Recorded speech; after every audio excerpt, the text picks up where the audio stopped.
Hello students, मैं Prince Kumar स्वागत करता हूं आप सभी को फिर से एक न्यू सेशन में। आज का session most important and selected session GD constable के लिए होने वाला है। जीडी कांस्टेबल के लिए जो कि जीके का इम्पोर्टेंट एंड सेलेक्टेड प्रश्न का कंटेंट है। हर एक प्रश्न आप सभी बारीकता से अध्ययन करना, क्योंकि सभी प्रश्न आप सभी के एग्जाम की दृष्टि से महत्वपूर्ण है। तो चलिए देखते हैं पहला प्रश्न। देखो, पहला प्रश्न पूछा है कि आधुनिक ओलंपिक खेलों की शुरुआत कब हुई? आधुनिक ओलंपिक खेलों की शुरुआत कब हुई थी? 1896, 1905, 1914 या 1920? तो बताना है आधुनिक ओलंपिक खेलों की शुरुआत कब हुई। तो राइट आंसर क्या होगा इस प्रश्न का? राइट आंसर होगा 1896। 1896 जो कि आधुनिक ओलंपिक खेलों की शुरुआत हुई थी। Option number A is the बिल्कुल राइट आंसर। अगला प्रश्न है, बल्ब का फिलामेंट किसका बना होता है? बल्ब का फिलामेंट किसका बना होता है? तांबा का, टंगस्टन का, लोहा का या एल्युमिनियम का? तो बल्ब का फिलामेंट किसका बना होता है? राइट आंसर होगा टंगस्टन का। Option number B is the right answer, tungsten. Tungsten का जो कि गलनांक होता है सबसे हाईएस्ट होता है 3600 डिग्री सेल्सियस। कहीं कहीं आप सभी को 3400 से 3600 डिग्री सेल्सियस दिया जाएगा। तो राइट आंसर मार देना है जो ऑप्शन में आएगा वो। तो बल्ब का फिलामेंट किससे बना होता है? तो टंगस्टन से, जिसका गलनांक 3400 से 3600 डिग्री सेल्सियस होता है। अगला प्रश्न है, बांग्लादेश की मुद्रा क्या है? बांग्लादेश की मुद्रा क्या है? रुपया, डॉलर, टका या फिर दिनार? तो बांग्लादेश की मुद्रा का नाम क्या है? तो राइट आंसर क्या होगा? राइट आंसर होगा taka. Option number C is the right answer, taka, जो कि बांग्लादेश की मुद्रा का नाम है। अगला प्रश्न है, बुली शब्द किस खेल में प्रयुक्त होता है? बुली शब्द किस खेल में प्रयुक्त होता है? क्रिकेट में, शतरंज में, गोल्फ में या हॉकी में? तो बुली शब्द किस खेल में प्रयुक्त होता है? तो राइट आंसर क्या होगा? राइट आंसर होगा ऑप्शन नंबर हॉकी खेल में। हॉकी खेल में बुली शब्द का प्रयोग किया जाता है। Option number D is the बिल्कुल राइट आंसर। अगला प्रश्न है, उज्जैन किस नदी के किनारे स्थित है? उज्जैन किस नदी के किनारे स्थित है? गोदावरी नदी, नर्मदा नदी, चंबल नदी या फिर क्षिप्रा नदी? तो उज्जैन किस नदी के किनारे स्थित है? तो राइट आंसर क्या होगा? राइट आंसर होगा क्षिप्रा नदी। देख सकते हो प्रीवियस ईयर प्रश्न है, पिछला एग्जाम में पूछा हुआ शिफ्ट का प्रश्न है कि उज्जैन किस नदी के किनारे स्थित है? तो क्षिप्रा नदी के किनारे स्थित है। Option number D. अगला प्रश्न देखो क्या है, कांडला बंदरगाह किस राज्य में स्थित है? कांडला बंदरगाह किस राज्य में स्थित है? गोवा, गुजरात, महाराष्ट्र या आंध्र प्रदेश? तो कांडला बंदरगाह किस राज्य में स्थित है? राइट आंसर होगा गुजरात में। कहाँ स्थित है? तो गुजरात में। Option number B is the बिल्कुल राइट आंसर। नेक्स्ट प्रश्न देखो क्या है, न्याय दर्शन के प्रवर्तक कौन थे? न्याय दर्शन के प्रवर्तक कौन थे? पतंजलि, कपिल मुनि, गौतम ऋषि या जैमिनी राय? तो न्याय दर्शन के प्रवर्तक कौन थे? तो राइट आंसर क्या होगा? राइट आंसर होगा गौतम ऋषि। गौतम ऋषि न्याय दर्शन के प्रवर्तक थे। Option number C is the right answer. अगला प्रश्न है, गंधार कला शैली में सर्वाधिक मूर्तियां किसकी बनी है? गंधार कला शैली में सर्वाधिक मूर्तियां किसकी बनी है? महावीर स्वामी की, भगवान कृष्ण की, अशोक की या महात्मा बुद्ध की? तो गंधार कला शैली में सर्वाधिक मूर्तियां किसकी बनी है? तो राइट आंसर क्या होगा? राइट आंसर होगा महात्मा बुद्ध की। महात्मा बुद्ध की जो मूर्तियां सर्वाधिक बनी थी गंधार कला शैली में बनी है। तो राइट आंसर क्या होगा? Option number Mahatma Buddha. अगला प्रश्न है, विजयनगर प्रशासन में कंदाचर शब्द था। विजयनगर प्रशासन में कंदाचर जो शब्द था सैन्य विभाग के, सेनापति, पुलिस अधिकारी या गुप्तचर। तो विजयनगर प्रशासन में कंदाचर क्या था? तो राइट आंसर क्या होगा? राइट आंसर होगा सैन्य विभाग है। सैन्य विभाग को कहा जाता था क्या? कांदाचर। Option number A is the right answer.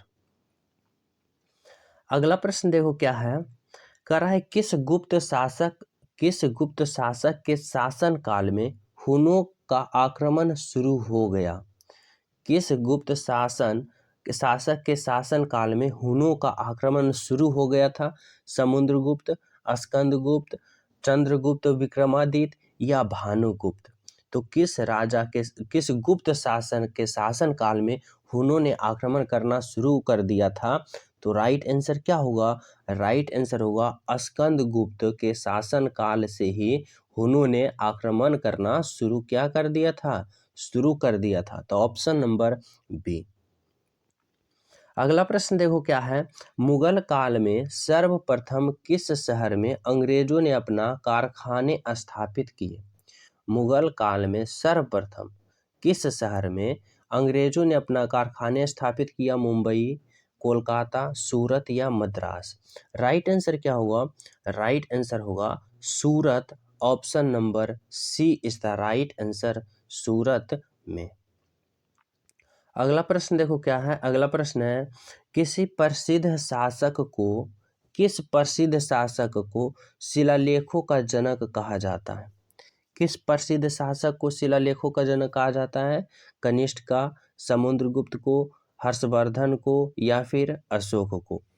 तो किस प्रसिद्ध शासक को शिलालेखों का जनक कहा जाता है?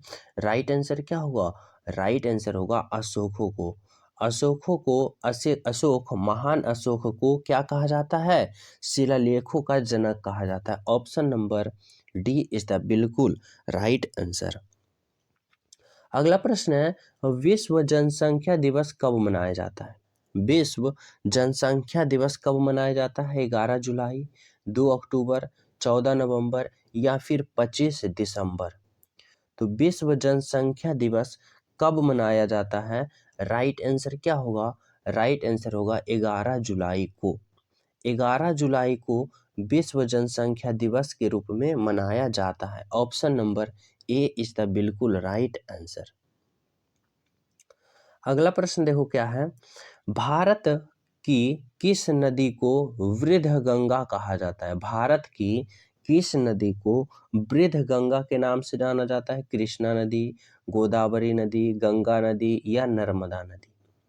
तो भारत की किस नदी को वृद्ध गंगा नदी के नाम से जाना जाता है? तो राइट आंसर क्या होगा? राइट आंसर होगा गोदावरी नदी को क्या कहा जाता है? वृद्ध गंगा के नाम से जाना जाता है। Option number B.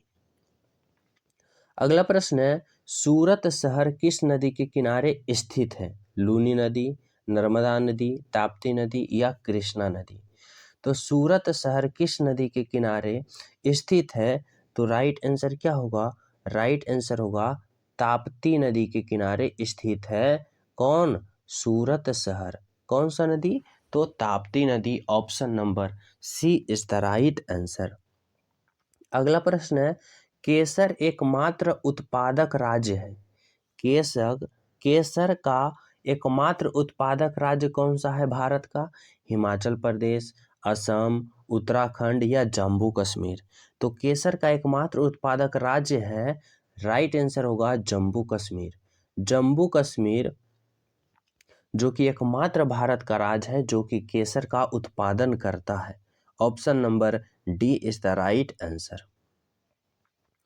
अगला प्रश्न देखो क्या है, एक बॉल पेन किस सिद्धांत पर कार्य करता है? एक बॉल पेन जो होता है वह किस सिद्धांत पर कार्य करता है? केसिक्स के सिद्धांत पर या फिर गुरुत्वाकर्षण के सिद्धांत पर या चिपचिपापन के सब कार्य पर या फिर वायुमंडलीय दाब के सिद्धांत पर। तो एक जो बॉल पेन होता है वह किस सिद्धांत पर कार्य करता है? तो राइट आंसर होगा केसिक्स के सिद्धांत पर कार्य करता है क्या? एक बॉल पेन। तो ऑप्शन नंबर क्या होगा? ए इज द बिल्कुल राइट आंसर। अगला प्रश्न देखो क्या है। अगला प्रश्न है, दुनिया में सबसे लंबी तट रेखा किस देश की है? दुनिया में सबसे लंबी तट रेखा किस देश की है? अमेरिका की, कनाडा की, रूस की या फिर चीन की? तो दुनिया में सबसे लंबी तट रेखा किस देश की है? तो राइट आंसर क्या होगा? राइट आंसर होगा क्या? Option number B, Canada. Canada देश की दुनिया में सबसे लंबी तट रेखा वाला देश है। देखो, तट रेखा हम उसे कहते हैं जो समुद्र की ओर से घिरा हो, मतलब जो समुद्र के तट में हो। जैसे भारत की ये नक्शा है, जो ऐसे करके ये यहाँ पे, तो ये जो यहाँ से गुजरात से स्टार्ट होता है, यहाँ पश्चिम बंगाल, यहाँ जो समुंदर टच करता है, इसी को तट रेखा वाला राज्य कहा जाता है। समझ रहे हो? तो यहाँ पे बोल रहा है तट रेखा वाला देश, सबसे लंबा तट रेखा वाला देश, तो वह कौन होगा? वह होगा कनाडा। ऑप्शन नंबर क्या होगा? B is the right answer. अगला प्रश्न है, एल्युमिनियम का महत्वपूर्ण अयस्क कौन सा है? एल्युमिनियम का महत्वपूर्ण अयस्क कौन सा है? हेमाटाइट, कोबाल्ट, बॉक्साइड या कॉपर? तो एल्युमिनियम का महत्वपूर्ण अयस्क कौन सा है? तो राइट आंसर क्या होगा? राइट आंसर होगा bauxite. Option number C, bauxite is the बिल्कुल राइट आंसर। अगला प्रश्न है, कुकी जनजाति का संबंध किस राज्य से? कुकी जनजाति का संबंध किस राज्य से? असम, नागालैंड, मेघालय या मणिपुर? तो कुकी जनजाति का संबंध किस राज्य से है, जो आप सभी को बताना होगा। तो राइट आंसर क्या होगा? राइट आंसर होगा मणिपुर। क्या? मणिपुर इज द बिल्कुल राइट आंसर, जो कि कुकी जनजाति का संबंध है किस राज्य से? तो मणिपुर से। अगला प्रश्न देखो है, दुनिया का पहला 3D पेंटिंग मंदिर भारत के किस राज्य में बनाया गया है? दुनिया का पहला 3D पेंटिंग मंदिर भारत के किस राज्य में बनाया गया है? तेलंगाना, आंध्र प्रदेश, राजस्थान या फिर उत्तर प्रदेश? तो राइट आंसर क्या होगा? राइट आंसर होगा Telangana. Option number A is the बिल्कुल right answer. Option number A. अगला प्रश्न है, हाल ही में घोल मछली को किस राज्य की राजकीय मछली घोषित की गई है? घोल मछली को किस राज्य की राजकीय मछली घोषित किया गया है? बिहार, गुजरात, गोवा या फिर आंध्र प्रदेश? तो राइट आंसर क्या होगा? राइट आंसर होगा option number Gujarat. Gujarat is the बिल्कुल राइट आंसर। समझ गए? अगला प्रश्न है कि वैश्विक मत्स्य सम्मेलन भारत 2023 का आयोजन किस राज्य में किया जा रहा है? वैश्विक मत्स्य सम्मेलन भारत में 2023 का आयोजन किस राज्य में कर रहा है? महाराष्ट्र, आंध्र प्रदेश, गुजरात या ओडिशा? तो राइट आंसर क्या होगा? राइट आंसर होगा ऑप्शन नंबर गुजरात में हो रहा है। कहाँ हो रहा है? तो वैश्विक मत्स्य सम्मेलन 2023 गुजरात राज्य में आयोजित किया जा रहा है। अगला प्रश्न है, हाल ही में प्रधानमंत्री नरेंद्र मोदी जी के द्वारा विकसित भारत संकल्प यात्रा की शुरुआत किस राज्य से हुई? गुजरात, उत्तर प्रदेश, राजस्थान या झारखंड? तो राइट आंसर क्या होगा?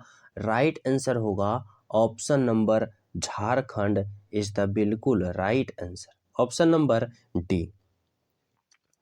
अगला प्रश्न देखो है, चर्चित केमन द्वीप समूह किस महासागर में स्थित है? चर्चित केमन द्वीप समूह किस महासागर में स्थित है? अंटार्कटिक महासागर, हिंद महासागर, प्रशांत महासागर या आर्कटिक महासागर? तो चर्चित केमन द्वीप समूह किस महासागर में स्थित है? तो राइट आंसर क्या होगा? राइट आंसर होगा अंटार्कटिक महासागर में। क्या होगा? अंटार्कटिक महासागर। Option number A is the बिल्कुल राइट आंसर। अगला प्रश्न देखो क्या है। अगला प्रश्न है, राष्ट्रपति और उपराष्ट्रपति के पद एक साथ रिक्त होने की स्थिति में राष्ट्रपति के कार्यों का निर्वहन कौन करता है? राष्ट्रपति और उपराष्ट्रपति के पद एक साथ रिक्त होने की स्थिति में राष्ट्रपति के कार्य का निर्वहन कौन करता है? लोकसभा अध्यक्ष, सर्वोच्च न्यायालय के मुख्य न्यायाधीश, प्रधानमंत्री या राज्यपाल। तो राइट आंसर क्या होगा? राइट आंसर होगा सर्वोच्च न्यायालय के मुख्य न्यायाधीश। Option number B is the बिल्कुल राइट आंसर। अगला प्रश्न देखो क्या है। अगला प्रश्न है, राष्ट्रपति संविधान के किस अनुच्छेद के अंतर्गत भारत के मुख्य न्यायाधीश के समक्ष शपथ ग्रहण करता है? राष्ट्रपति जो होता है संविधान के किस अनुच्छेद के अंतर्गत भारत के मुख्य न्यायाधीश के समक्ष शपथ ग्रहण करता है? तो राइट आंसर होगा क्या? अनुच्छेद 60 के तहत राष्ट्रपति ने मुख्य न्यायाधीश के समक्ष शपथ ग्रहण करता है। यहाँ से देखो अनुच्छेद 61 जो कि सभी एग्जाम में मोस्ट इंपोर्टेंट प्रश्न बनता है और पूछता ही है कि अनुच्छेद 61 का संबंध किससे है? तो यह महाभियोग से। किससे? महाभियोग। या फिर प्रश्न इस प्रकार से पूछेगा कि राष्ट्रपति पर महाभियोग कितने अनुच्छेद के अंतर्गत लगाकर उसको उसके पद से हटाया जाता है? तो अनुच्छेद 61 के तहत राष्ट्रपति पर महाभियोग लगाया जा सकता है। तो इस प्रश्न का राइट आंसर क्या होगा? Option number C is the बिल्कुल राइट आंसर, जो कि अनुच्छेद कितना से संबंधित है? तो अनुच्छेद 60 से संबंधित है। तो आज आप सभी के लिए मोस्ट इंपोर्टेंट क्वेश्चन का सीरीज इतना ही है। मिलते हैं आप सभी को अगले वीडियो में। जो न्यू हो चैनल सब्सक्राइब कर लेना, बेल आइकन दबा देना, वीडियो लाइक एंड शेयर जरूर करना। आप सभी को मिलते हैं अगले क्लास में। जब तक सभी को जय हिंद।